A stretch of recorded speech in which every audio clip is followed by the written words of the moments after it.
Hi friends, welcome to my channel. ఈరోజు మనం ఈ వీడియోలో వడగళ్ళు ఎలా ఏర్పడతాయో మీకు తెలుసా, వీటిని తింటే ప్రమాదమా అనే విషయాలు ఈరోజు ఈ వీడియోలో తెలుసుకుందాం. మీరు కనుక నా ఛానల్ని మొదటిసారి చూస్తున్నట్లయితే సబ్స్క్రైబ్ చేసుకోవడం మాత్రం మర్చిపోకండి. ఇక వీడియోలోకి అయితే వెళ్ళిపోదాం.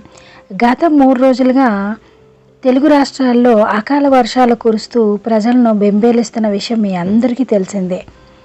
అయితే కొన్ని ప్రాంతాల్లో ఏకంగా వడగళ్ల వానలు వచ్చి జనాలని తీవ్ర ఇబ్బందులకు గురవుతున్నారు. అయితే అసలు ఈ వడగళ్ళు ఎలా ఏర్పడతాయి, వీటిని తింటే ఏమవుతుందో తెలుసుకుందాం. వడగళ్ళు మేఘాల్లో 0 డిగ్రీ సెల్సియస్ ఉష్ణోగ్రత ఉన్నప్పుడు కోల్డ్ వాటర్ ద్వారా ఏర్పడతాయి. దీనికి దుమ్ము, రేణువులు, వర్షపు బిందువులు కలిసినప్పుడు వడగళ్ళ వానలు కురిసి నేలపై మంచు ముక్కల్లా పడతాయి. సల్ఫైట్, నైట్రేట్, అమోనియం, అయాన్లు, క్లోరైడ్ వంటి రసాయనాలు కలిగి మంచు ఈ ముక్కలుగా ఉంటాయట. అలాగే ఇవి 160 కిలోమీటర్ల వేగంతో ప్రయాణిస్తాయి.